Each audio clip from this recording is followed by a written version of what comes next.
Ladies and gentlemen, for the people on the panel and for the thousands watching and listening on Al Gore's internet.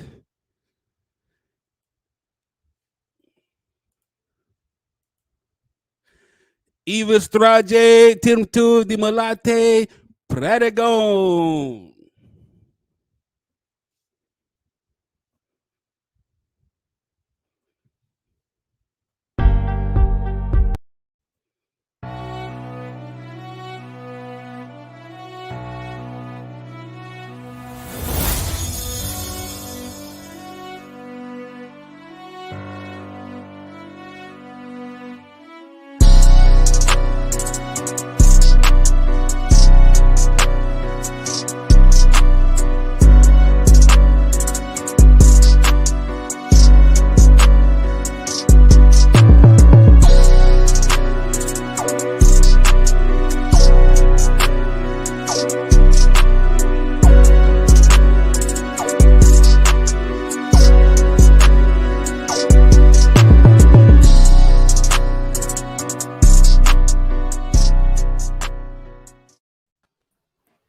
Ladies and gentlemen. What had me in here? Wait a damn minute.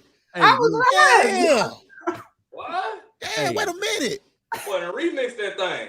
First of all, you know I had to go trap it out. I heard that. So I kick things off by saying to all our listeners and followers and people watching, last week I said, welcome to the House of the Dragon. Well, after what we just saw, nigga, what I just said was, let the Game of Thrones begin. Gang, gang. The Trap House of the Dragon. Bruh. God. Right, it's wild. But before we get into it, me over here like this, Silas. Right, you know what I'm saying? Before we get into it, cheers to everybody. We have some special guests. Last week, while we was going through the motions, we had ladies in the comments saying, "Hey, what about the ladies?" And I was like, you know what? Don't talk about it, be about it. And it was about it, and we got them here. So I want to welcome Miss Celestial of House Blerdaria What's happening? and the Warrior Queen, not Xena Warrior Princess, but even better, the Warrior Queen. How y'all doing? We Welcome to the good. Warrior We Queen. good. Welcome, welcome. I wanted to introduce myself according to Game of Thrones rules, if I may, gentlemen. Yes, ma'am. Come on. All right. So you are in the presence of Gina of House Bridges, second daughter of King James and Queen Joan. May they continue to rest with the ancestors. General Anage of the Dora Milaje Emeritus, Lady of Black Nerddom, and the Warrior Queen of the Internet. I bid you good evening. Oh, I like it. I like it. I like it. Hold up. You know what? Welcome, She Queen. on fire. Indeed. She on fire. She on fire. I love Well, it. Celeste, you got to say something now. Shit. If you're going to be Game of Thrones, you got to go in. And So let's go, like, how the hell I follow that shit up? right. So Hell, I don't know look, what to say after that. even people in the comments, they with it. They said Caleb Darren Faulkner said that was fire. It was. It was. Hey, what's up to Nikki Norwood? She was here last week. She back with us, and I appreciate it. We got Estella Red. She said that beat got bars, and it does. Matter of fact, That shit was trapped out. shout out to my boy, Caleb Darren Faulkner, who just come in and he laced us with that beat. So Okay, Caleb, Right. trapped us out. so shout out Thumbs up, to brother. him. So look, a lot of shit just took place. Okay. But before we get into this week's episode, I wanted to do something with our special guests. So CJ and one of them light-skinned Valerian cheering, give us just 1 minute, all right? And I'm gonna bring y'all right back. All right. So, Miss Celestial, Miss Warrior Queen, once again, welcome to Watch Them Thrones. Now, I want to know how well you know them thrones. Woo. Okay. Know them thrones. Question 1. At the height of their powers, how many adult dragons did House Targaryen have under their yoke? A, 7, B, 10, C, 14. At the height, At the height. I believe they have 14. Question 2. Oh. What is the name of the growing alliance amongst the free cities? A, the Triarchy, B, the Oligarchy, or C, the Triumvirate? The Triarchy. Question 3. What did Rhaenyra say she would rather be? A, just a princess, B, a knight, or C, the hand of the king? Hand of the king. I mean, the knight. No, them thrones. All right, so look. Well, we Both of supposed to y'all- answer out loud because that's what I sure did. So Right. I was just Yeah, you supposed to answer out loud. Oh, okay. Well, I did. Okay. Okay. So look, both of y'all answered one question right, but neither one of y'all answered the first one. So the first one, give me the right answer. At the height of their powers, how many dragons did House Targaryen have under their yoke? 7, 10, or 14? I said 14. According to I think last episode, I think. Hold they on, said 10. Carl. What you got, Celestial? I said 10. Celestial, you got it. Mhm. So Okay.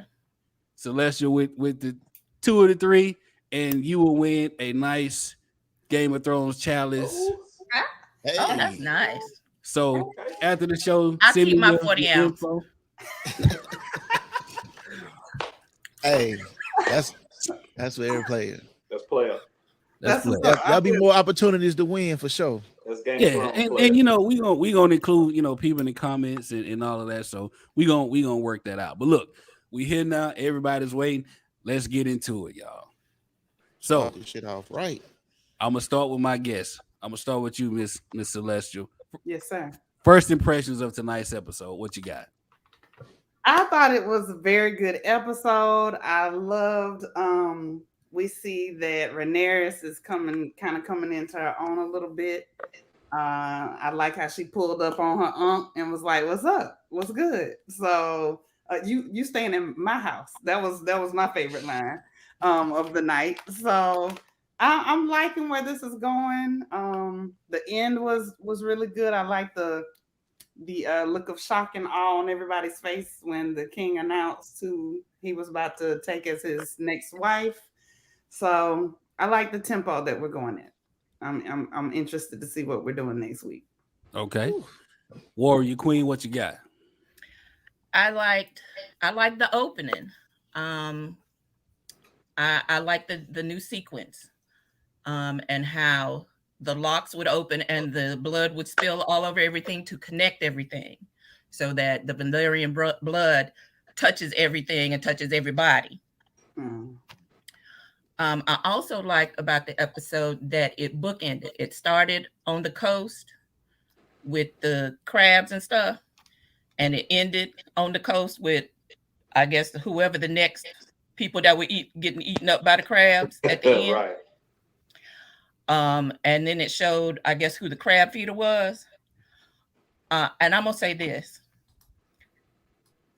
that person obviously has crab pox, fish pox, squid pox.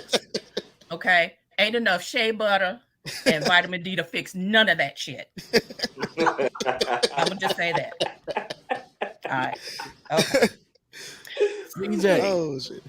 what you got? Hey, we are in the Game of Thrones now, y'all. We are in the game now. They didn't waste any time maneuvering.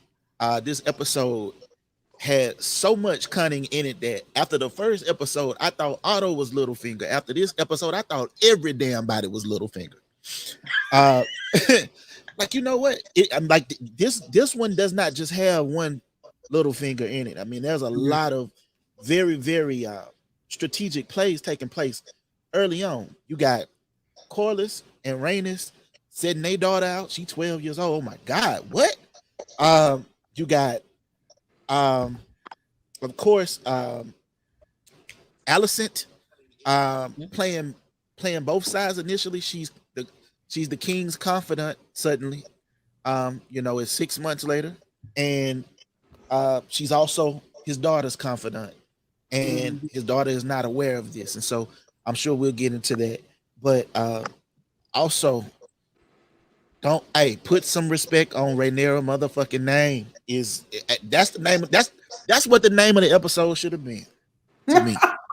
Is put some respect on Rhaenyra motherfucker. I will never not say her name right anymore. I bet you I say it right. I couldn't get it right last week. I was mixing up Rhaenyra and Rhaenys, but I know Rhaenyra's name right now though. The way she pulled up, I know her name right now, bro. Hey, Big Son said it's little ass fingers all over the place. Hey, shout out to Son for coming from YouTube, man. Yes, just sir. want to remind people That's we my live dog. on YouTube, we live on Facebook, we live on Twitter, so come in everywhere. What you got, Carlton? Man, I just like CJ said, man, like we're in the game. We're deep into the game now. They've sped us up about 6 months from where we saw last episode take place. And you see these alliances being dug deeper.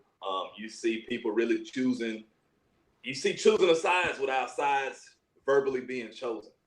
I love the fact that Corlys came in early with that heat, like, hey, bro, it's some shit going on over here, man. We might want to take care of.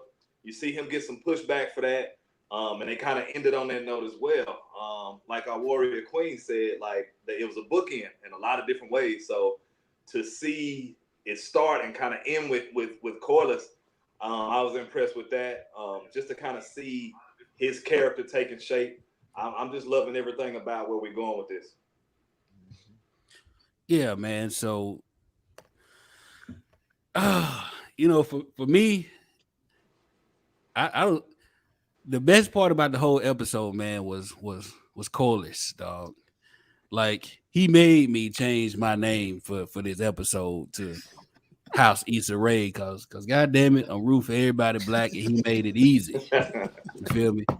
Like I realized watching this episode, I know for a fact that I'm gonna fucking hate Otto, bro.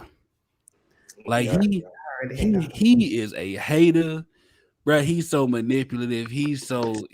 And he ain't even good at it. Like he great value Littlefinger, dog. His name should be like, Tiny Pinky or some shit like that. Like, dog. That's gonna be the king when he be like, yeah. Right. Yeah, that's shit. The king. about to go. He's about to be out of there. So, we had fireworks from the jump, man. And I'm gonna start. And Carlton, you alluded to it, man. At the High Council, Corlys came in and Buddy, he walked in. He was tight. You could already see. He had it on his mind from the jump. And what he said, that whole scene, man, like I took a lot from it, from him, from Otto, especially from Rhaenyra. You know what I'm saying? Like she different, dog. Fuck what they talking about. Fuck what her cousin talking about and all of that, But Corlys came in about that action, boss, and Otto with his hating ass was he pissed me off immediately. When he said, just because, I'm paraphrasing, but just because you sit at the table, king's table, does not make you his equal. Mm. He should have slapped the shit out of him, bro. Man. On God, on sight, bro. On God. Yeah. I was definitely hoping to see them dreads fly a little bit, them locks fly a little bit, when he said that shit. So well, listen, like what he's upset about is reasonably so. So like when they talk about the stepstones, like it's like a row of islands, right? And this is like in the middle of the narrow sea. And so these islands is the lane of travel from Westeros to everywhere else. This is how Corlys get his money. So he like Viserys. He fucking with my money, bro. And you hear him say, "I'm the most powerful house in the kingdom," and rightfully so. Like, he's the Lord of Driftmark. He's the master of ships. Corlys' travels, his journeys have yielded so much spice, silks, furs. The shit that he bring back, like I said, that's his money. And that's also the money of the realm. So basically what he's saying is you're allowing what's going on in these islands, these pirates, what they're doing with this crab king who is killing these shipgoers and literally feeding them to the crabs. You're allowing this alliance of the triarchy to make us look weak. And he basically like, bro, that's some whole ass shit. Yeah, like dog, it was, you know, it was trash, and I ain't like it. What you got, CJ? I'm in agreement, man. Like he came in the door, said, I mean, and it lets you know, like, yeah, you the king, but I'm gonna talk my shit. You know, he walked up in there George Jefferson style. You know what I mean? Hey, he was dapping, dog. You know what I mean? And let him know, like, look, bro, you know, I understand what you got going on and whatnot, but we need to handle our motherfucking business right now because they making us look crazy out here. And I liked. Go ahead. How Rhaenyra jumped in and said, "We got dragon riders. Why ain't we doing nothing?" And then Corlys was like, "Well, the princess got a plan, and you know, I'm ready to go with it." Because he needs to get control of that situation. Because, like you said, like Valyrian children said, messing with that money. If it ain't about that cheddar, it ain't gonna be better. So you know,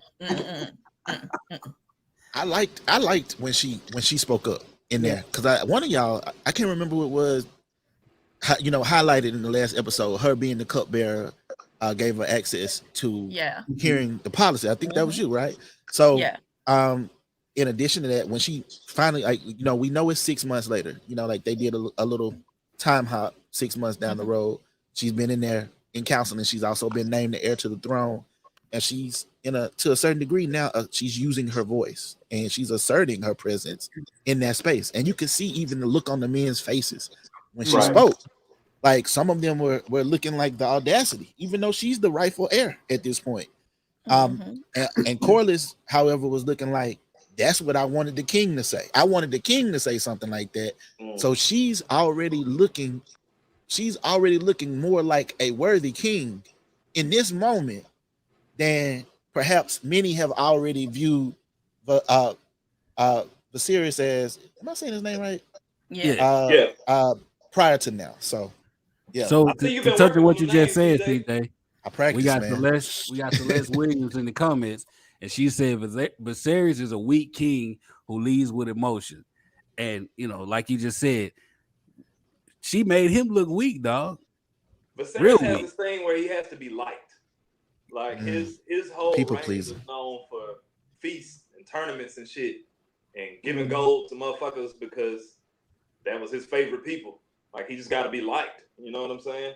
And that's weak. That's very weak of a king.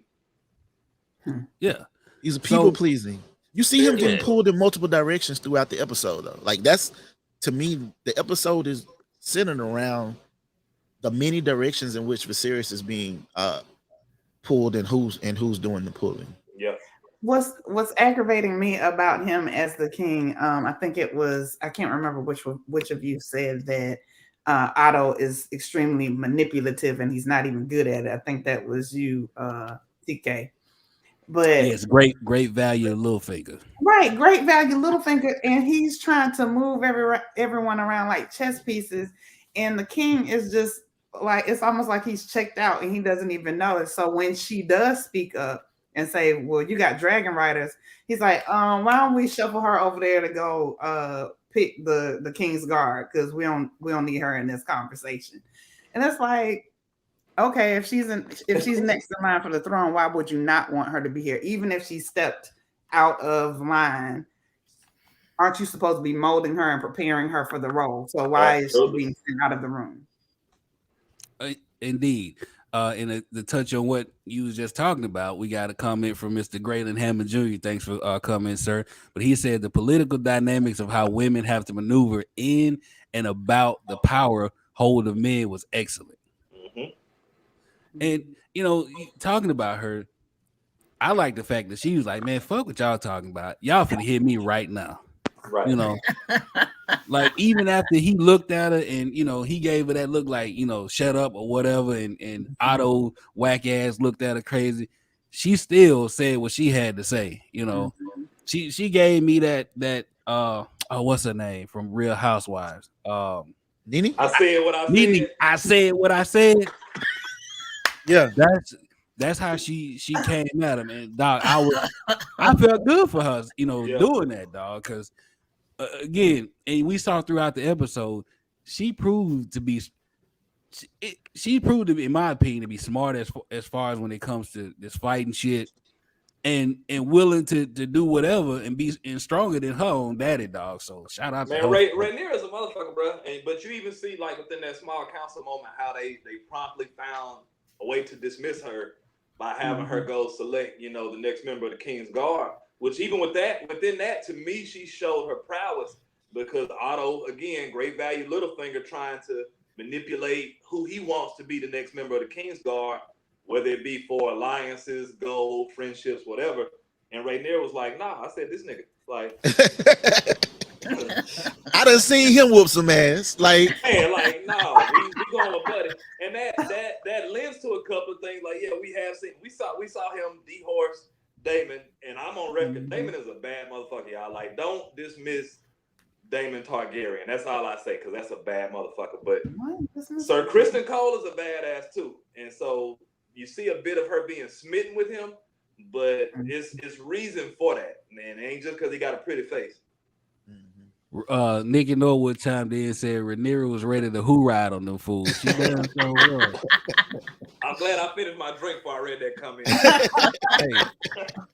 Hey, she pulled up like Doughboy on Boys in the Hood. Is that a problem? Is that a problem? Right. Hey, she gave me yippee-ki-yay, motherfuckers. Yeah, right. That's what it was. Dang. So kind of staying in that same moment, in the council. You could kind of what I liked about this episode was that he was having small council meetings everywhere with everybody, right? Separately, and it bothered me because this nigga telling everybody everything else, like, bro, you can't let your left hand know what your right hand doing. What's the point of having a secret small council meeting with Corlys and Rhaenys if immediately you're gonna run back and tell Otto? Right. Like immediately you went back and told Otto about it. Y'all saw Otto's face when he said he suggested Lena Valerian. Right. Otto hit him with that mellow. Right. Hell no. You know what I'm saying? Like he was definitely not feeling that shit. Yeah. Like I just understand like there's gonna be some disdain within a lot of the viewership about why like the girl is 12, like right. Listen, hell, Allison is 15 in this time frame. Right. So I mean that we talk like the time frame is different. I don't condone none of this sick ass shit, but that's just kind of the world we living in within this world of fantasy. These motherfuckers wed children off like fucking horses, and it's all about strengthening of the houses. But you even see like most of the people agreed that he should have wed Lena Valerian. Like that was the best power play for the kingdom. And again, you see Viserys getting pulled in all these different directions. Yeah, right. Shout out to Don Jason. She come in and right. And then he now piece of advice anybody gave him. Right. This motherfucker don't even listen. This motherfucker don't even listen. You out here telling everybody not doing what they tell you to do. Yeah. Bro, he go ahead, they for a soft ass, man. That's what they say. He's so dumb. What are we thinking about that conversation though with Rhaenys and Rhaenyra? I know a lot of people gonna say that came from a place of like jealousy. I think that conversation. I think Rhaenys was keeping it a buck. Yeah. Yeah. I wrote about that. Yes. I'm gonna let the ladies I was about to say, I want to hear what the ladies got to say about it. And then I'm gonna speak my piece on that. Yeah. Okay, so let's go, Warrior Queen. All right. So Rhaenys, in talking to Rhaenyra, that was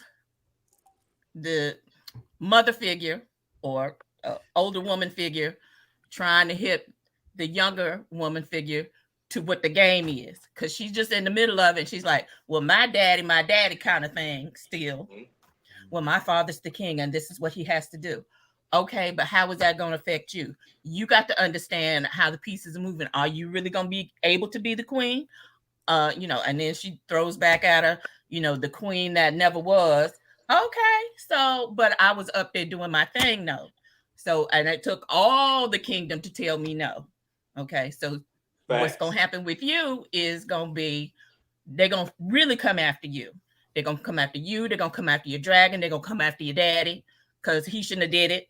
Okay, so they would rather see the kingdom burn than to have a woman on the throne. You better talk. You better learn what it is. Hold up, boy. Listen, let me tell you something. Yes. Let me put you back on the screen, warrior queen. Because goddamn it, you was on fire. Listen, I agree with everything you just said. She said what she said and said everything she had to say. And shout out to Kendra Milligan in the comments. She said her comment was, she said what needed to be said, woman to woman. Absolutely. Yep. She lived it. She went through that. She literally was there. Y'all heard me say it several times last week. The Counselor 101, like she lived that shit. She lived a bunch of men saying, nah. I think Let's go, Celestia. I think it's a little bit of two things. I think she's got a weird duplicity going on here where there may be a little bit of jealousy, but I also think she's kind of rooting for her, because if you notice throughout the episode, she's always kind of lurking in the shadows, watching what she's doing. And so I think part of it is she's trying to protect her when she tells her, sis, don't get your hopes up because they're not going to let you sit on this throne, girl. Facts. They would rather burn the whole thing down than see you sitting on this throne. So I think a little piece of her is just like, okay, I didn't get that opportunity. Let's see what she's going to do with it. So I personally think while there may be a little bit of feeling like that was supposed to be mine, there's also a little bit of, I see you, I want you to succeed, but I'm also going to try to protect you from getting your feelings hurt. I feel that. Can I just say that I'm fully in line with Caleb? When she said duplicity, I wanted to kick this fucking computer over. Fellas, these women bringing it, man. Hey, listen. Bringing it. And from my perspective, when Rhaenyra and Rhaenys were speaking to one another, it was like seeing Rhaenys talking to the mirror and seeing Rhaenyra looking into it, because there is no other person in the realm or that we know of, period, who can relate to what Rhaenyra is now enduring. When she's speaking to her, it may come off with spice, but it's just two people with fire, right? Like literally. You got Rhaenyra, who we will see later in the episode, has that fire. And we know that at some point, Rhaenys, in her father's eyes, at the very least, had to have something for him to even have the desire to want her to be in position to do so. But I think that the conversation that they were dropping multiple gems up in there. I tried to get some of them. I tried to write some of them down. Do you remind your father of this as you carry their cups? That was the clap back. That was the clap back to when she called her the queen that never was. She says, obviously, she said the thing about men would rather burn the kingdom down than to see a woman sit upon the Iron Throne. What she's really trying to do is really prepare this young woman, because your father chose you, but did he choose you out of spite, or did he choose you because you didn't have any other choice? And she said, and we calling Viserys dumb, but what Rhaenys says to Rhaenyra is, your father is not dumb at all. Your father is a very intelligent man, and so he understands what he's doing. And do you not think that he's going to be looking for a, another wife and looking to make another child with one of them possibly being male. And are you prepared for that when that happens, regardless of what he's named you already? Yeah, like you could see the foreshadowing coming, man. And especially when he announced who he was marrying, like you could see that lump in her throat from a goddamn mile away. Oh my God. Like imagine your best friend becoming your mama. But also, that's that automatic jump across the table ass whooping. I thought, listen. That, Mm-hmm. I done went and got on my dragon. I ain't even gonna lie. Look, right now, I done had the dragon up on her ass. Did a cottage. like Rhaenyra, like the Wu-Tang Clan, man. She ain't nothing to fuck with. To be honest with you, I wouldn't cross after seeing what she's capable of this episode. I wouldn't cross her. You know what I'm saying? So let's stay with Rhaenyra real quick. When you just said she's nothing to fuck with. Shout out to the Wu-Tang Clan. I wanna leave the council meeting and slide over to Dragonstone, right? Okay. So they standing there on the bridge, and Otto is severely outmatched, physically and mentally, and like he looked shook. He was, when he pulled up, I'm like, man, look at this nigga. He's gonna get everybody killed, And like he talking and he bluffing, and the whole time Daemon looking at him like, bro, I could kill everybody here with one word. Shut the hell up. Right. Yeah. So they all standing there, and then when we saw Caraxes pull up, you could see Otto wet his pants, right? Told the boys to put them swords up, didn't he? Put them up. Wait. Hey, it remind me of Harlem Nights. Right. Harlem, you remember on Harlem Nights when he would shoot that little motherfucker? Put that little motherfucker away, nigga. So you see all of this happening, and we all sitting there like, man, he about to slaughter everybody if he chooses to. And then here come baby girl. She come pulling up. Pull up. Game vicious. She pulled up on Cyrax, like even like leading up into that point, just like the gall of fucking Daemon to pull. But first of all, nigga, why are you at Dragonstone? Like, you supposed to be at the Vale with your wife that you don't fuck with. So this guy is been chilling at Dragonstone for the last 5 or 6 months. This guy goes back to King's Landing, steals a dragon egg, not just a dragon egg, the dragon egg that Rhaenyra chose for Balon, the motherfucker that he was toasting to, calling the heir for a day, takes it back to Dragonstone to give it to his child that this motherfucker ain't even conceived yet. Man. Like this guy, the fucking rogue prince, man. Like, I tell y'all, man, I fuck with Daemon. But like, just even that scene and then him drawing his sword and Caraxes immediately come, like, again, that's one of them, both moments with the dragon, because again, I'm the dragon geek here. Uh-huh. When Caraxes come over that mountain, like, you better not fuck with it. Yeah. And then immediately you see them clouds rumbling, so you know Rhaenyra is coming through with Cyrax, and it's like, man, she pulled up right in the middle of this shit. Like, fuck Caraxes, fuck Daemon, fuck Otto, fuck my daddy. Like, I'm here, and you see the house guard split immediately, and she just walked through that shit like, man, this is nothing. This is nothing to me. And correct me if I'm wrong.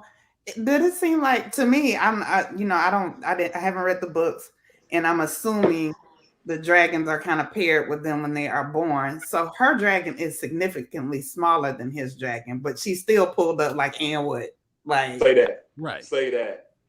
Right. So that's why I was like, okay, then. Well, let's see what's gonna pop out. And you kind of even Celestial, you kind of even hear them speak to that in the first episode when she originally lands on Cyrax. Alicent says to her, "He's almost as big as Caraxes now."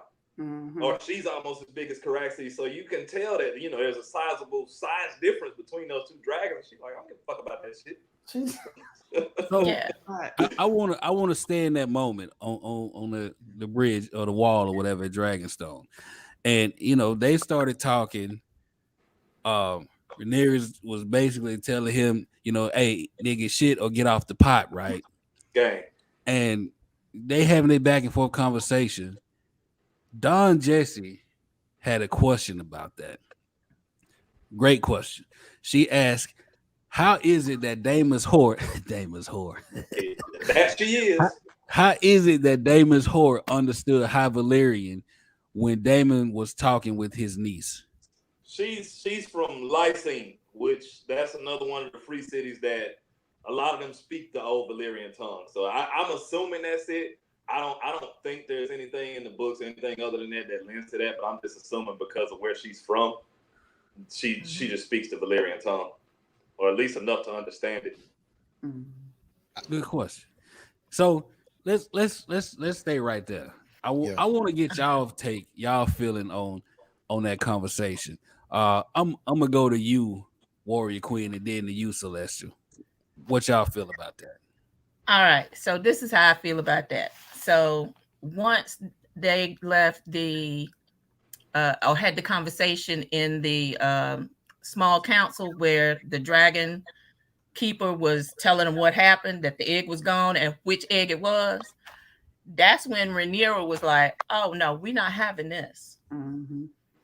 But she had to keep it quiet because Otto was like, well, I'm going to go for you, your grace, because it's too dangerous for you to go. Okay, so she's like, okay, yeah, Otto, you go. And went down and got on her dragon and showed up and blowed up Daemon's shit. Okay, she was like, you gonna give me my dead baby brother's egg right about now. And he threw it back to her. That little spoiled ass. Daemon's so spoiled. Y'all see how he threw that egg? Yeah, take your damn egg. He really didn't have no bass in his voice in this episode. He really didn't. And I'm like, yeah, that's why you keep coming up short. That's why you keep coming up short. Okay. Hey, before I go to you, Celestial, and I hate to keep going back to this movie, but it reminded me again of Boys in the Hood. She was Dobo when they was kids, and she was like, "Get my brother's ball back." And then the little dude came like, "Here go your ball, little nigga."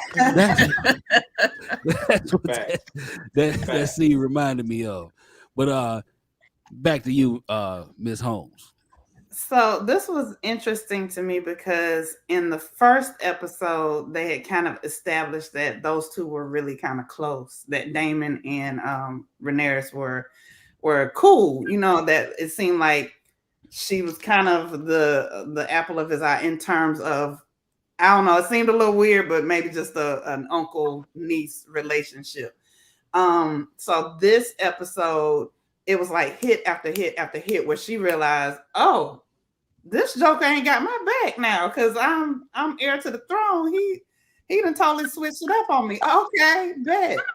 So when she found out about the egg and she pulled up, I said at the top of the show, my favorite line was when she basically said to him, "You and my shit. Like, what we doing? Because this is my house and I'm really being cool letting you stay up in here with your hoe. So, like, what's popping?" So I really liked how she flipped that switch and was like, okay, relations is out the window. That's not my cool down ass uncle no more. Let's get it. Like, let me roll up so he knows I'm not afraid of him, because it was almost like, oh, I know he sees me as his little niece, but now let me show him who I really am. So I love the pull up. I thought that was the best part of the show. Pull-up game was vicious too. So speaking of that, Melissa, and forgive me if I get your name wrong, but I can't get no names right on the show, so But Melissa LaFiere Tucker said she confronted him with the exact issue. He was jealous that she was now the heir. She left him no place to turn when she said, "Kill me and let's end this." Absolutely. Facts on facts on facts. Again, she said, "Hey, shit'll get off the pot, bro. But you gonna run me my shit." That boy gave that egg up though. Yeah. That boy gave that egg up. Like, here, take your shit. Get out. After he crawled back into that mountain, he went back into the goddamn Dragonstone and had to go comfort his horse. And you know what? I mean, all the while, what I'll say this about when I saw them clouds start moving, I got hyped in a motherfucker. You already I'm know. telling y'all, listen, I'm talking about I got hyped, man. I felt something when like I ain't felt that type of hype since Arya Stark stabbed the White Walker right at the end. So like the Night King.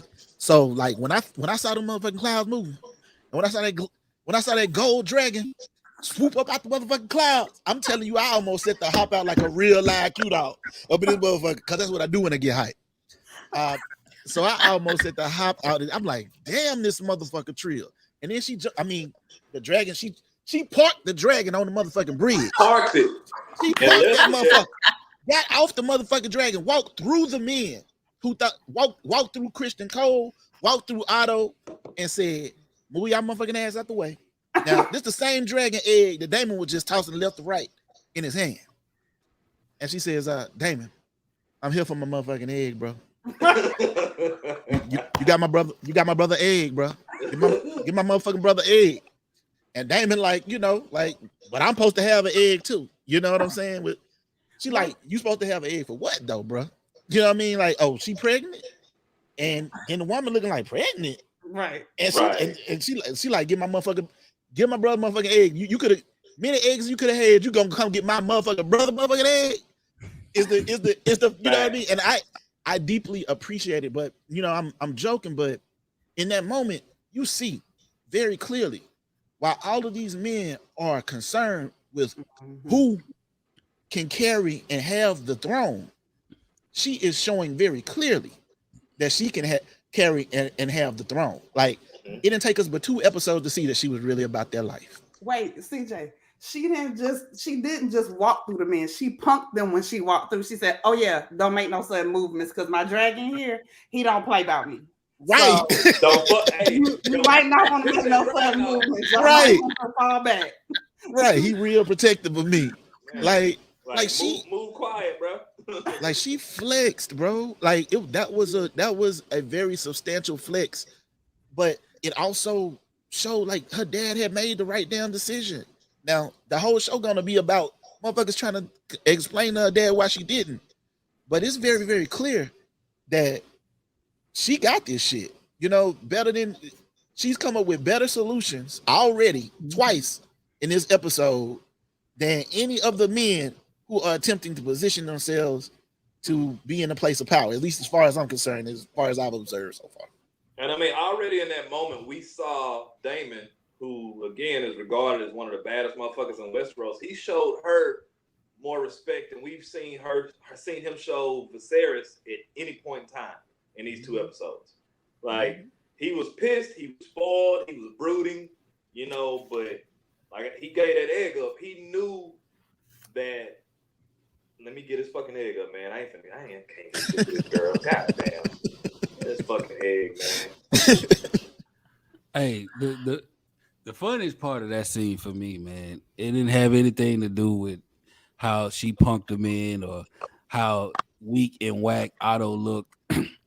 It was when Daemon was talking to his whore, and I can't remember her name, so she's his whore. When he was talking to her, and she's sitting there like, "Marriage, baby, please." Hey, she was like, "Look, bro, I didn't sign up for all that. Like, I came through.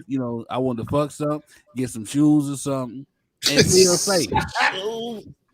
Oh my God! I ain't here for the smoke that you issuing out, bro. Right. Why you putting my name in this shit? Like, that's what she said. Like, why you putting my name in this shit? And real I didn't man, volunteer you for can that play part. these games. Like you can play these games with your brother. I can like them niggas that kill me, bro. Yeah. Like, That dog, was And won't think nothing about you. Will And wipe right, you off real. with their swords and be like, "Oh, that's the trash."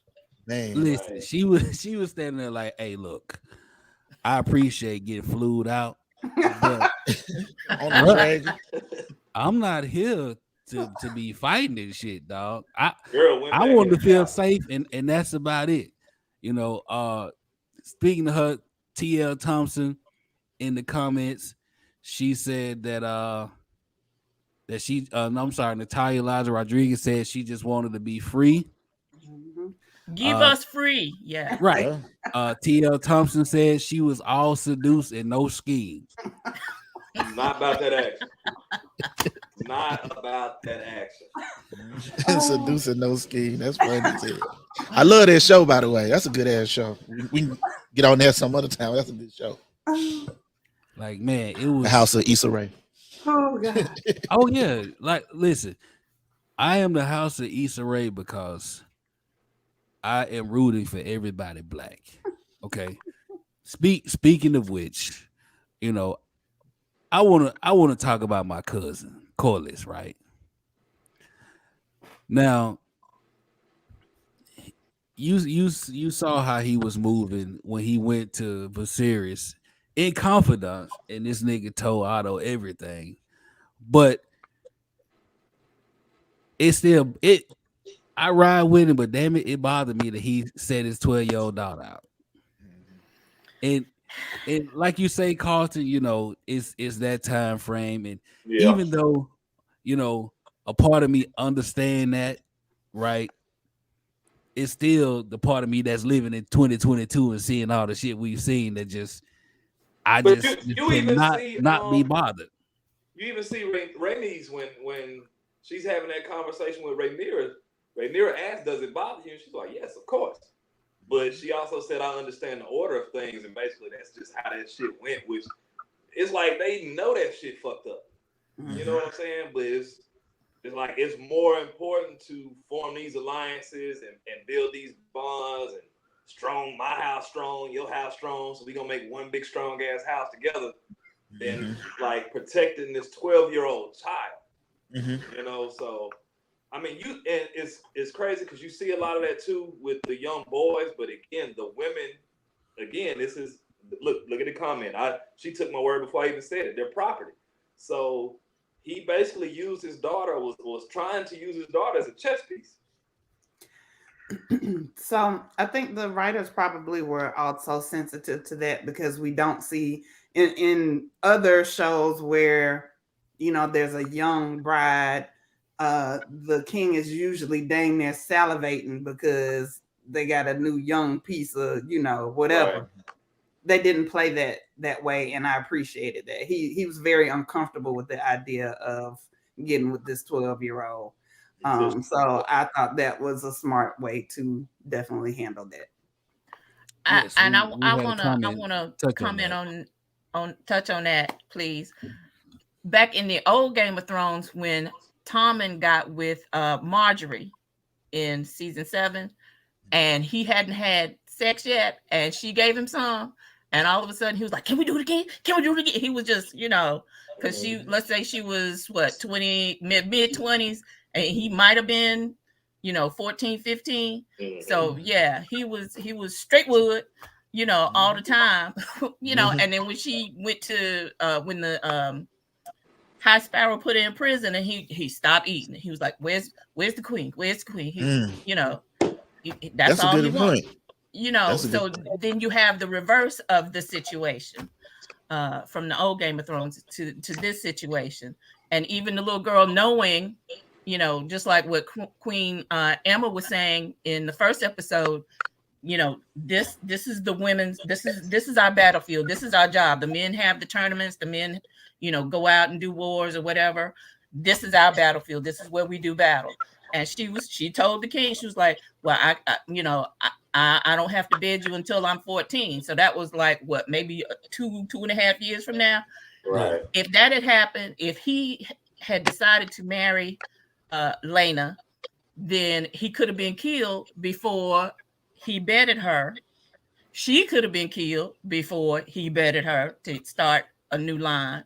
I mean, so many things. Like Allison is the right age and can go right now. At 15. So that's all I'm gonna say. So I what up, Liz? Hey, What's going on? I know What's going on? what's going on, man. I know we got him in the building finally. So I'm gonna be. Like, Hey, I've been listening in, and all I heard was hoes and niggas. So I mean, it's really hey, a this different. the the Watch Them Thrones NWA edition, man. You Right. know, so what I would say is I thought that HBO or the directors did a great job of the optics of Lena standing next to Viserys and us seeing this old man, and like I literally wrote in my notes, she looks 12. Like she don't even, she doesn't look 15. And there was clearly a discomfort with him. Who told you to say that? What your daddy did your daddy tell you to say that when she proposed to him? And what your mama say? My mama said that I don't have to do nothing until I'm 14, which makes it clear that she's not even 14 yet. And I think that that was their way of trying to say, like, even then, like obviously we have a discomfort with the notion of a 15, 16-year-old being with this adult, but even then, he as the king is uncomfortable with the idea of it. Others are her mom is uncomfortable with the idea of it, but understands the nature of how kingdoms go. And obviously, like you say, her father is just maneuvering and positioning for the purpose of ensuring that the kingdom is at full power. So I thought that they did that optically well and that they handled it well, and I was glad that the king decided to go in another direction personally. I love how he was bothered by the notion of a 12-year-old, but then picked the 15-year-old. Man, bro, listen. Exactly. He slick ass. He was like, now, Rhaenyra don't know we be talking like this, dude. He really said that shit. You know what I mean? Cause first he kind of asked Allison, like, hey, so what's been up with Rhaenyra? She ain't really talking to me lately. What's been up with her? And that kind of lets you know he trying to tell himself, this her friend, I need to chill. Right. But I'm starting to feel something. But this her friend, and so I'm chilling. So I'm gonna ask her about her, and then then I dropped my dragon, and the dragon broke. She picked my dragon up. I tell y'all what, man. Like I said on my takeaways, bro. Like 12 or 15, I wrote that R. Kelly would soar to higher wonders than these motherfucking dragons on this show. Lord, have mercy. Oh my God, dog. Real. God damn, like that 12-year-old shit, bro. I said, yo, she's fucking like 10. I was like, what is happening right now? That shit was jarring. That was like, that was this version of the pregnancy. That little reveal, to be honest with you, like of the birth from the last episode. It was so jarring, man. I was just like, yo, I just couldn't stop thinking about that after that shit until them dragons came. And I was like, all right, whatever. I forgot why I'm here. Yeah. So we had Melissa chime in and talking about Viserys walking with Lorna. She said that he was walking with a child who would have been happy to talk about dragons all day, as he has to look at her as a sexual creature. They purposely made the optics look awkward. She looked really young and was really short. Yeah. Yes, they did that intentionally. Compared to, just the actress, right? Compared to Allison Hightower, that actress, even though she's supposed to be 15 on the show, she looks 20-something. Mid-20s. Yeah, mid-20s. Hey, they age like milk even then. But you know what? Oh my God. You know what? I shouldn't have said that. Keep going. Honey, I moisturize. That's what I do. Put the Hennessy down. What is in the chalice, man? What is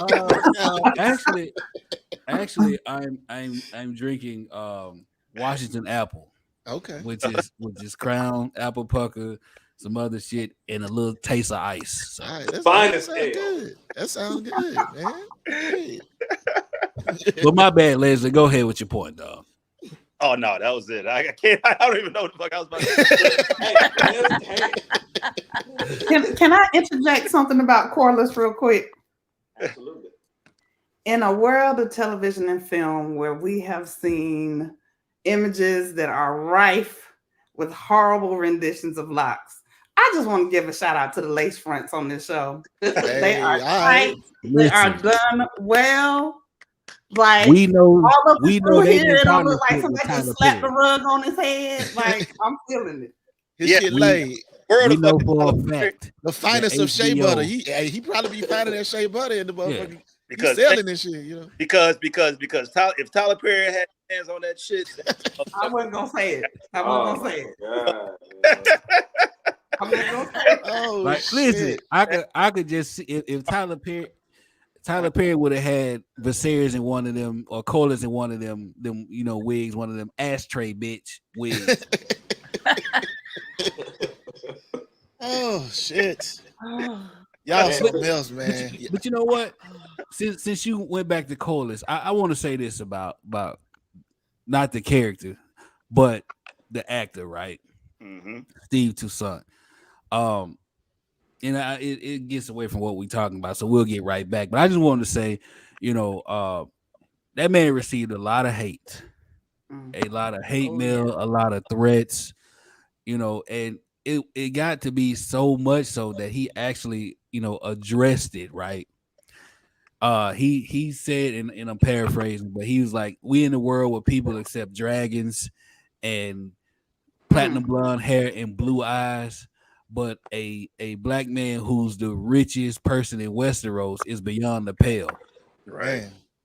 Man. And that's crazy, dog. Woo. All right, let's talk that way we can talk, man.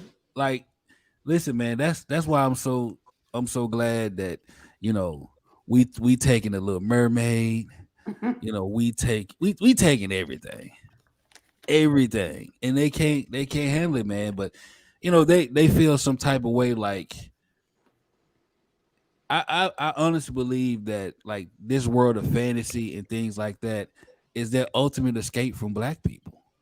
And when they see us there, they're like, God damn it. Can't have shit. Can't have shit. Nothing can't have shit. We got everything. We just can't have If you let one in, they all come crashing through the door. Damn. Right. Like, Damn. Where does it end? You know what though? In his, shout out to him. Like in his fucking, I don't know if he's a stage actor. I don't know if he comes from a stage background. His presence every time he walks into he walks on camera, like it's palpable. You can feel it, and he's like, even though his lines are not that vast, but like every single line he delivers that shit. Like he delivers it. My boy Slow Bop on the scene. He come in the room with a mixture of Barack Obama and George Jefferson. Like he. Oh But my God. You know what, Leslie? Like I agree with what you said, man. Like he said a line this episode that was so dope to me. It could have been the Crown. Okay, let me just throw that out there. Mm-hmm. Okay. But when he was talking to Viserys, trying to get him to handle business, and he was talking about how he was the king of shipping and all of that and whatnot, and he said that to elude a storm, you either go through it or you go around it, but you never sit there and wait for it. Mm-hmm. Yep. And he said all that, and Viserys like, huh? And that weak motherfucker, god damn. Oh, he was killing me. Speak on it, Les. Please speak on Viserys' weak ass. He was killing me. Oh, bruh. And in the book, like I didn't think of him as this weak. But they got him fucking like just he has to rely on everybody, every word, and gets manipulated so easily, man. It's you know what? And Daemon said the right shit at the end when he said that was never my brother's strongest trait. And like Claire said, what, being king. Like he is such a he reminds me of like what was the motherfucker after Joffrey? Who was the king after Joffrey? Tommy. Yeah, Tommy. Yeah. He kind of reminds me of that, man. Just like an adult Tommy, just like very unsure of himself. Super himself. And it plays to how he became king in the first place, right? He was kind of thrusted into this position. He didn't really want to be, and he wasn't really politicking for it when they held the great the vote during the great council. But man, like this shit shows this episode. He was super weak. Yeah. He's just awful. He's just there. Yeah. He definitely a people pleaser. Like he's definitely trying to satisfy everybody. He's trying to satisfy his daughter, trying to satisfy the hand. Yeah, trying to satisfy Otto High Tower more than anybody. Right. Yeah. Man, look, he's really a people pleaser in that regard. I appreciated the conversations that took place between him and Rhaenyra at the dinner table. That was one scene that I wanted to point out, and one saying that he said that I thought was a clever line that they put in that was an allusion to what would happen in the future in Game of Thrones. At least that's the way I peeped it or took it. When they're sitting at the dinner table and he starts to talk about missing the mother and loving her mother very much. He says, I sometimes forget how alike you both were. Your mother's absence is one from which I will never recover. And he states, he feels the Red Keep has lost a warmth from which it will never recover. I think this is ironic because obviously at some point the Red Keep will burn to the ground, or at least crumble to the ground. And it's also the place where Cersei was hiding Wildfire, is it not? Yes, that is. Wildfire was everywhere. So I thought that was a very interesting allusion when he says that it will never feel this, that would never be that type of warmth in the Red Keep again, when in actuality that will literally be that type of warmth in the Red Keep again at some point. And so I thought that was an interesting little tidbit, and the whole dynamics that episode of them having conversations with each other, and his daughter not knowing the whole time that he was having similar types of conversations with her best friend. Yeah. Speaking of a series, we had a comment from Kimberly M. Wide. Hey, Mama Wide. That's Carter Mama, y'all. Hey, Mama. She said that Viserys just wants to play with his castles. That's it. Like, no, he reminded me. I remember the cartoon Little Bush. Yes, that's exactly what I was thinking about when she said that. Like he just sitting there, he just want to play, dog. Real life going on, and he just want to be in the sandbox, building sand castles, bro. Little Bush, what y'all niggas talking about, man? You remember that cartoon? I remember that cartoon. What y'all that shit was hilarious. You need to Google it, dog. Trust me. When you see it, I'll Google it. Yeah, you gonna laugh your ass off. But I don't remember that.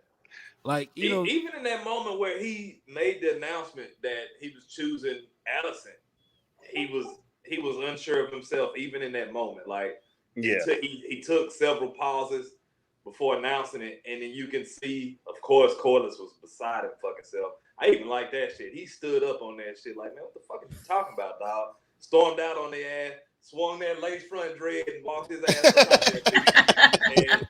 But then you can see Rhaenyra, and up until that point, she was fully on board with the choosing of a new wife. And then you can just see it in her eyes, like, I know you finna choose this bitch. Like, yeah, like that shit. That had to hurt, man. Like that hurt her, man. It had to hurt so many levels, man. Cause her look said to me, "Did you just snake my daddy?" Man. But also, though, Allison was uncomfortable. She had that uncomfortable look. Like it was almost like we already know she's being like kind of thrusted into this, like she's being pimped out, right? And so, first point. The second point is that like their friendship dynamic too. And it's not, man. But like for Viserys to be so fucking like just unaware of what the fuck is going on around him, crazy to me.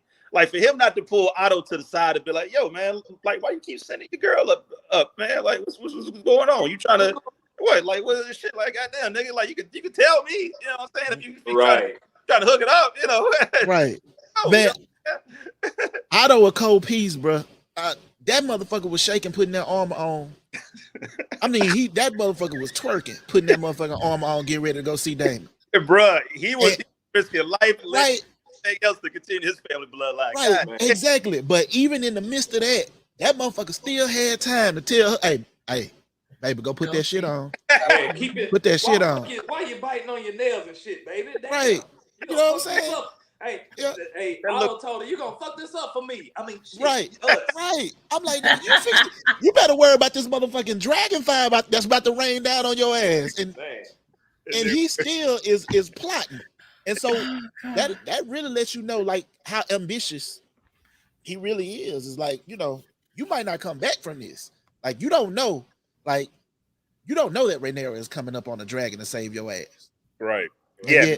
Because they were about to get fucked up. If Daemon wanted to, yeah, he would have wiped them all out. He could have ended that whole shit.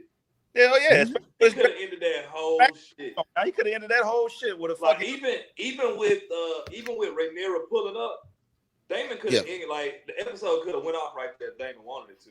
Yeah. But that's why it could have been the end of the motherfucker. The show. But that really showed that level of respect, you know, that Daemon has for Rhaenyra, and it shows the power of Rhaenyra now, and it shows it's foreshadowing, like we've been saying, like it shows where that's going for her character. That was a good point, Kendra. Well. Kendra just said it's a good point. Like she's finally getting closer to her dad again. And I let Tyrus read what Kendra wrote. I don't want to. Oh no, hell, you had it. Yeah, she said he had the convo with Rhaenyra, which was what she wanted for a long time, but he left out that bit of info. So now she's heard all over again, which is absolutely the truth. Like, she let her guard down for her dad, you know, when it's clear that she needs to have her guard up with everyone at this point. And only to find out, crowning him, man. Yeah, you know, he over here fraternizing with her best friend. And they've been at that shit for 6 months now at this point. Like, she's been going up to his chambers for 6 months. Yeah, so, and this nigga's just like playing with his fucking Lego set. You know what I'm saying? Like, right. What else? I mean, right. This nigga's getting eaten by crabs and he playing with Lego. Not worried about the fucking crab feeder, just fucking taking over the fucking ports. Like, old trade shit is like, they're shit out y'all niggas. And you over here fucking playing with a goddamn Lego set. That's the shit that. And then, Les, and then you see Corlys speak to that when he invites Daemon to Driftmark. He's like, "Look, man, at this point, I believe Corlys like fuck the rim. He fucking with my money." Because he like basically like, "Look, man, my ship's going down. These are like, I'm the master of ships. These are my lanes. This is how I get my money. This is how I get money in for the realm." And he don't give a shit about that. He throwing feasts. He throwing tourneys. He giving away gold and playing with castles and shit. Meanwhile, these motherfuckers over here getting stronger and stronger. They stealing ours. Not only are they making us look weak by killing these ships or killing the men on the ships, they taking shit off of these ships. Like, make no mistake about it. They're taking the spices. They're taking the furs and the gold and the silk. All that shit that's supposed to be coming back to the kingdom. They taking that shit. They are pirating the fucking pirates. They taking that shit. So they are charging fucking high ass tax to fucking get through. Man, big taxes in the stepstones, Bo. Bruh, so kind of to stay with that, I won't explore that conversation. But when Viserys put his toys down and told him he was marrying Alicent. And when you saw Corlys stand up and dap the fuck up out that room, I immediately said, "Oh, he about to rock with Daemon heavy." You already know. And then we get to that scene, right? And bro, you know, Daemon don't really need no help with doing the shit that he gonna do, right? But I like the way Corlys kind of played on his anger and his situation with his brother, you know, and I respected Corlys even more because my boy was like, "Hey, I ain't never had shit, and everything I got it off the strength of me, nigga, off my back, off my Oh. work. Facts. And Facts. then he looked at him, he was like, "Hey, you ain't got shit neither." You know what I'm saying? And my boy was like, he said that when he told him that we are the realm's second sons, our worth is not given, it must be earned. Yep. And when he said that, Daemon looked like, man, you know what? Fuck them niggas. Let's ride on them today. Man. Like, nah, that was a dope scene, bro. That was a powerful moment because and I let the people with more knowledge get into it, but from my perspective, that's literally a meeting between the Army, the Navy, and the Air Force in one scene, like aligning with one another. Like obviously the kingdom has others who will fight for them, but those are the 5-star generals, right? Like you got Corlys who runs the water, Daemon who runs the police, the police force, and the skies with Corexes. So like when you think about that, like this is a big moment to end the show on. This episode, like, and I didn't even realize that Daemon was back at King's Landing again. I didn't realize that he was there, or how he got there. See, that was Driftmark, so that was. Oh, so they were at Driftmark. Okay. Yeah, that's where Corlys resides. So okay, I'm assuming they had sped some time up, allowed some time for Corlys to get back home, and him to summon Daemon to Driftmark. That's kind of why they show those little scenes of the decor, crabs, yeah, and shit like that. But to even see that take place, like I'm gonna call you over here, like TK said, it was like immediately. Corlys left that small council chamber and was like, I know who the fuck I'm finna go holler at, So he built that relationship has been building. You can see that in the first episode with him backing Daemon to be the heir, and they just continue to build on that. And this place where they don't want to go to war for is vital to keep this place, like I said, just for trade purposes. Yep. So you can really see them building that. And for Daemon, and like you said, TK, Corlys really played on that ego of saying, like, this is where you can build yourself over here. Like, we can take this shit and rule this shit. And you can really build yourself up as showing you're worthy of being not just a warrior, but a king. So I thought that shit was pretty dope. Mm-hmm. Yep. So listen, Mama Y chimed in. She said that Corlys convinced Daemon that they were both made men who had been passed over by the Don. Hey, man, listen, Mama Wyatt. Hey, she talking that talk. Yeah. Right. So he was like, they both sitting there, and Corlys was like, man, they don't think much of either one of us.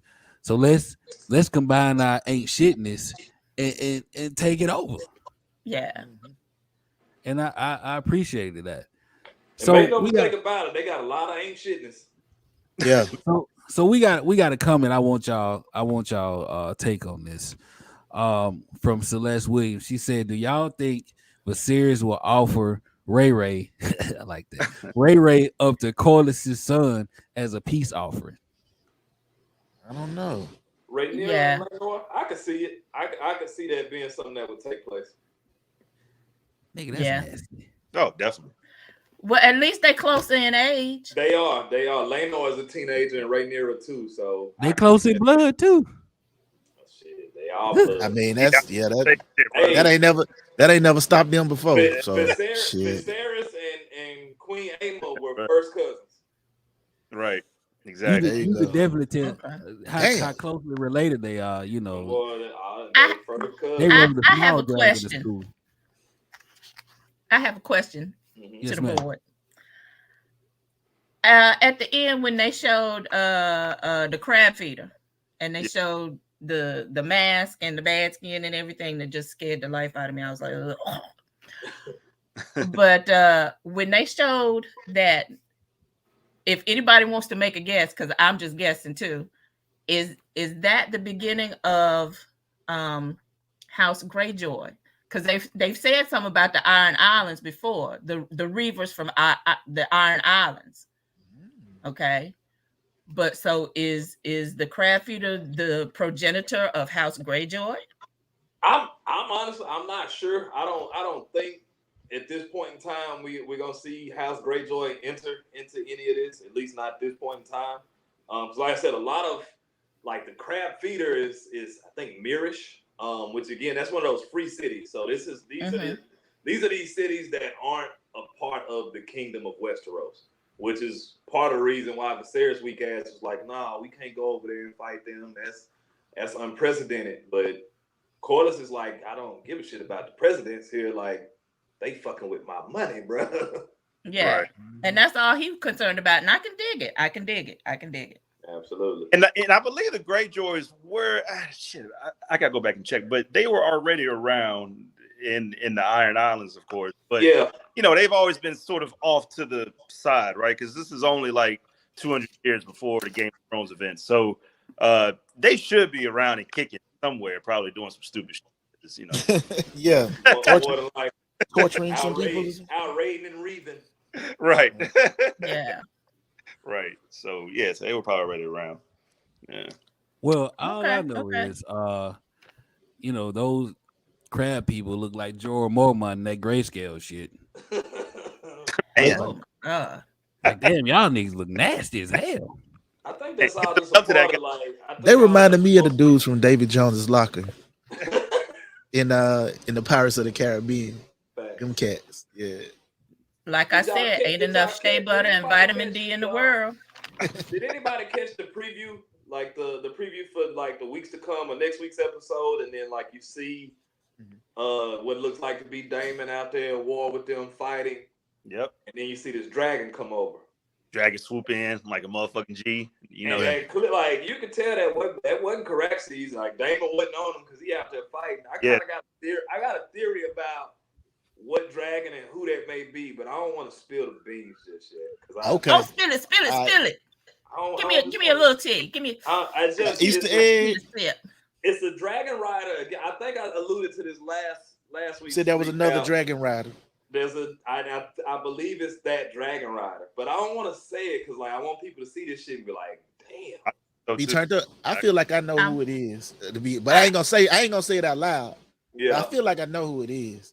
I think Well, I mean, it's gonna be time to turn up if it's who I think it is.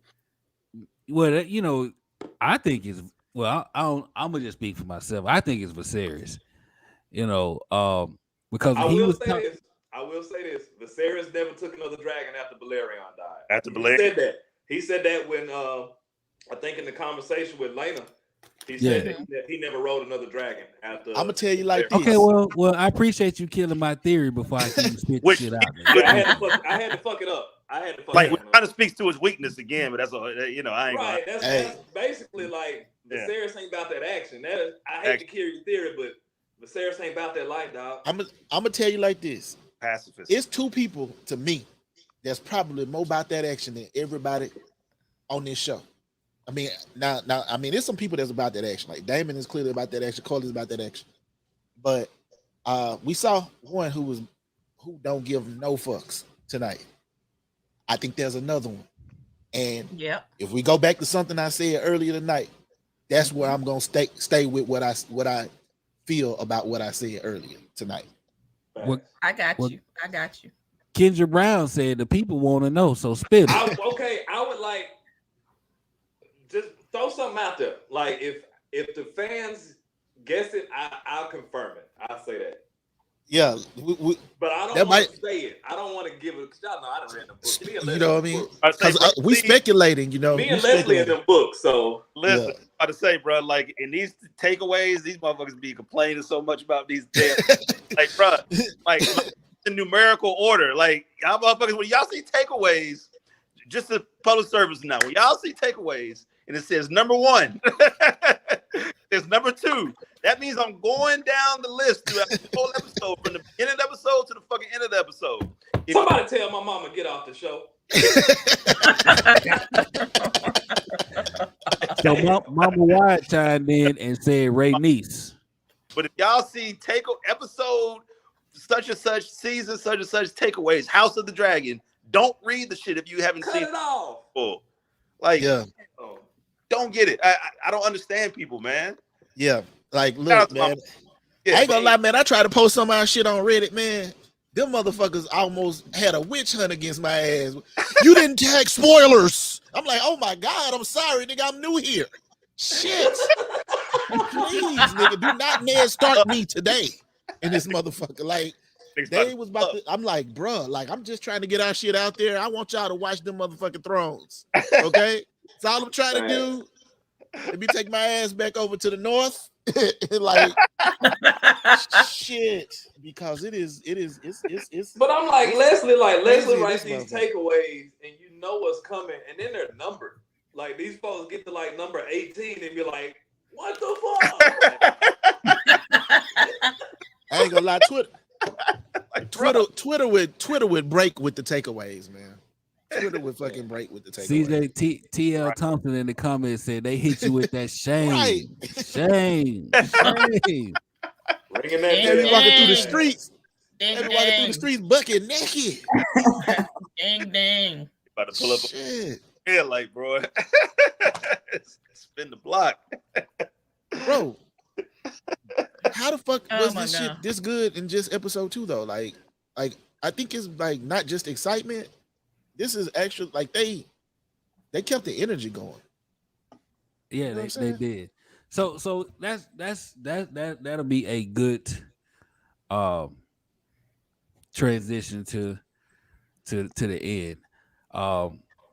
Let's talk about that. I want to get each one of y'all takes as far as what you expecting next episode, or where you see this heading. So I'm gonna start with you, Celeste, because you've been quieter than me when Sally Mae been calling my phone. So I haven't been that quiet. Just I'ma this go with last you. little half. I'm a fan of oh goodness, let me not say her name wrong. The princess, the heir to the throne.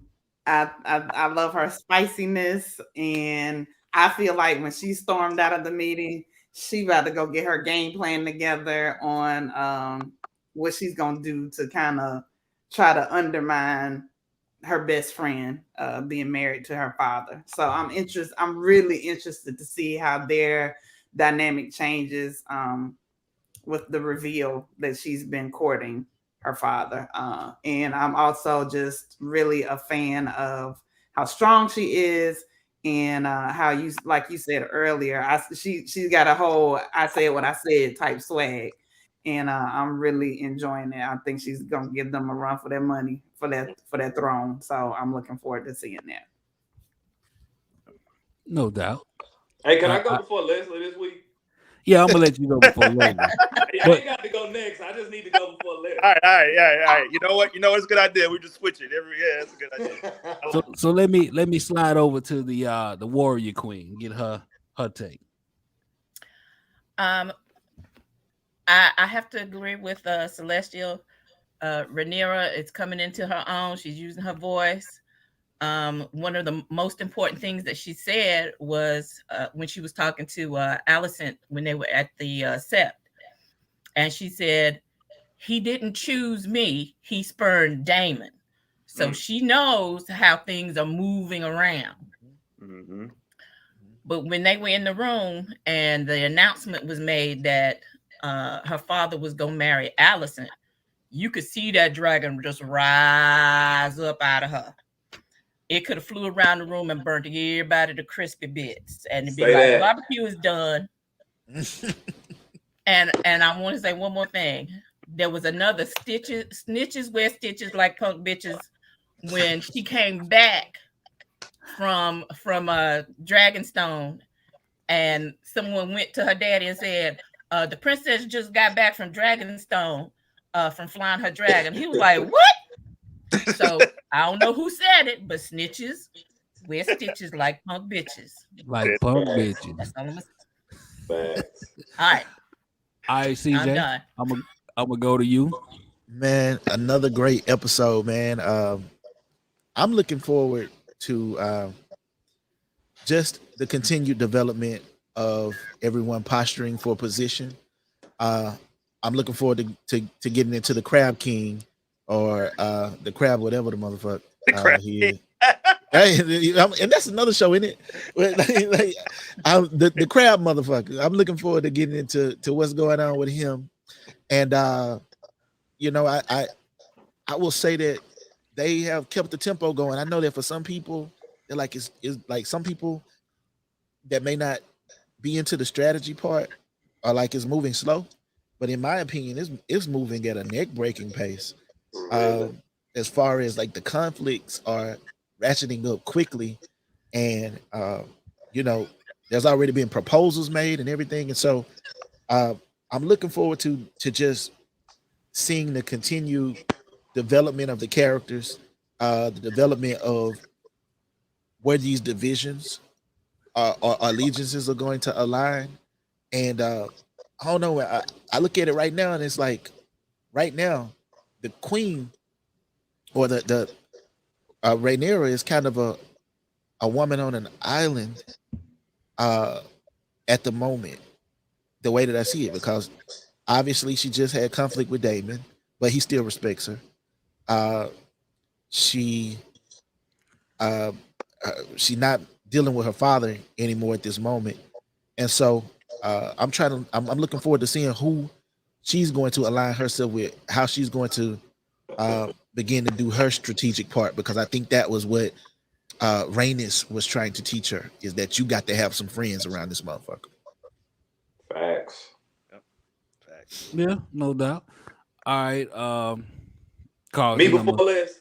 Yeah, I'm gonna let you go before Les. No, I'm really excited about these next 2 episodes. I think historically Game of Thrones has always kind of started this way with the political battles in the first 2 episodes. Usually most seasons start like that, and then in episodes 3 and or 4, you start to see some of the battles and shit take place. So we know we've seen the foreshadowing about what's going on in the Stepstones. So I'm really excited to see some of the visuals that may come from that. The director that's doing this whole season directed some of the best battle episodes of Game of Thrones. He did Hard Home. That was the episode where Jon and a few members of the Night's Watch and some of the wildlings battled the Whites, and we first really see the Night King out there. He did Battle of the Bastards. He did, I think he did The Mountain and the Viper. So he did some of the best episodes with some of the best battles. And he's directing this whole season. So I'm really interested to see if, like, in these next 1 to 2 episodes, we get to see some of those visuals. Miguel Sapochnik, I think. Yeah. It's a bad motherfucker. That's a bad motherfucker. I'm just glad it ain't D&D. Man, they was on that bullshit. Them lazy motherfuckers. What you got, Larry? Motherfuckers. Them lazy motherfuckers. Yeah, man. So what we were just talking about, alliances, right? You see the alliances kind of forming in front of our very eyes. It's going to be really intriguing to see how they form, even though I know whose side is going to be who and who is going to form with who, but it's sort of interesting to see how they've developed that just over these last 2 episodes. You know, the political machinations, it's been very intriguing, but like CJ said, like others are saying, it's been kind of fast. Honestly, like I don't mind it slowing down a little bit, but hey, whatever, fine, because I know that like they got to get to the good stuff. But I think the other thing I look forward to is our reaction every week, because I think it's been kind of hinted at that we've like sort of, that I can tell that we're going for like one particular side, or we're kind of rooting for one particular person. I can't wait to see how we react when these motherfuckers are starting to do some crazy shit. And people really start line between like who you want to root for, who you say, okay. You know, I don't want to give anything away, but I'm just saying, like, some of the shit that people are about to do on this show is going to be breathtaking. And just get ready for that. I can't wait to see our reactions, everybody's reactions on this shit every night that we get on here after the show, from this season, next season after that, because you know, it'll be like, that's going to be very fun to be a part of. Yes, No sir. doubt. Yep. So, for me, man, and again, y'all laid everything out so eloquently, as as Randy Watson said on Coming to America, y'all did so beautiful, don't you agree? But for me, just like day one, dragons, nigga. That's what I want to see. I'm gonna keep saying it until I see Right. cities burn and niggas turn and turn. I'm here for the dragons. But one thing that I did, I do expect to see. I don't know if y'all noticed, but like throughout the episode when they was in the same scene, you always caught the Maester and Otto looking at each other sideways, like Mhm. like giving each other that glance, like we finna fuck this nigga over glance, right? And I expect to see that play out these coming weeks, man. So Mhm. that's what I am looking forward to seeing. Them two show us how big of a snakes they are and dragons, nigga. That's what I'm here for. I'll take and that's what we. So, all in all, this is a great episode. This is a great conversation. I am beyond honored and thankful to have the two ladies who joined us, Celestial of House Blardaria and Miss Warrior Queen. Y'all And coming back, ain't it? I was about to Anytime. yeah, of Yeah. say. I especially want to be here for episode 9 because that's where the big jump off usually is in the way that they, So yeah, I definitely want to be here for episode 9. But any other time you want me to come in, our sister roll in on you. I'll be down. Okay, and to some of the other ladies we had in the comments, hit me up. Y'all can email me at tires@blackwithnochaser.com, or you can message Black with No Chaser. I'm always, looking there if you want to get on, because we want to have a variety of voices and opinions and point of views, and not just us four guys. So we definitely looking forward to continuing this. We're not trying to small counsel this thing. Nah, Right. and unlike Viserys, I'm a goddamn listen, so. But before we get up out of here, I want to remind everybody who listen to the recording when we post it on the various podcast platforms, Apple and Google and all of that. Subscribe to us on YouTube and YouTube and Twitch at Black with No Chaser TV. Subscribe to us on Twitter at Be Black No Chaser. Of course, on Facebook at Black with No Chaser. And also on TikTok and Instagram at Black with No Chaser. So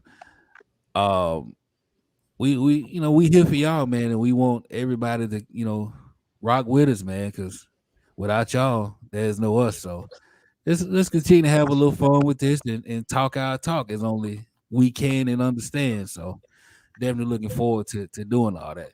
Yes, sir. CJ, Yes, indeed. got anything you want to leave the people with before we slide up out of here? Only thing I'll say, bro, is I think it's a beautiful thing that we have, injected this this soul into them thrones the way that we have. And I think it's so dope that the audience are participating with us and going on this journey with us. The fact that y'all have been in this room with us for an hour and 30 minutes is amazing. And we're grateful for it. And to be honest with you, I'm just happy to be on the panel with y'all. Like, I sit and listen to the podcast like a fan. And like, we literally been on the podcast tonight longer than the episode of Game of Thrones was, and people have been tapping in with us. We're gonna be on Spotify, we're on Apple, Watch Them Thrones. We literally are anywhere where you can find podcasts, and we got it on the website too. Tyrus does a great job with that. So, we ask that y'all continue to tap in with us, subscribe to YouTube.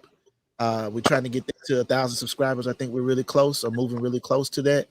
And yeah, man, y'all continue to rock with us. We're gonna continue growing together, and hopefully, entertaining y'all and giving y'all something that maybe you can't get anywhere else. So, No doubt. So listen, I just want to say, thank you again to our esteemed guest, Celestial of House Bladaria, who's one hell of a writer, by the way. I've read a couple of her books. Had me in there, with them thug tears in my eyes and shit. telling my kids I was chopping onions. Shout out to Warrior Queen. She came strong in the comments last week, and then she came even stronger, in person. So shout out to her. Big kudos to my boy, one of them light-skinned Valerian children, the library, the leader of the Citadel up in here, Give me some chain links in this bitch. Right. the go-to for all my Game of Thrones questions, Carlton Wide.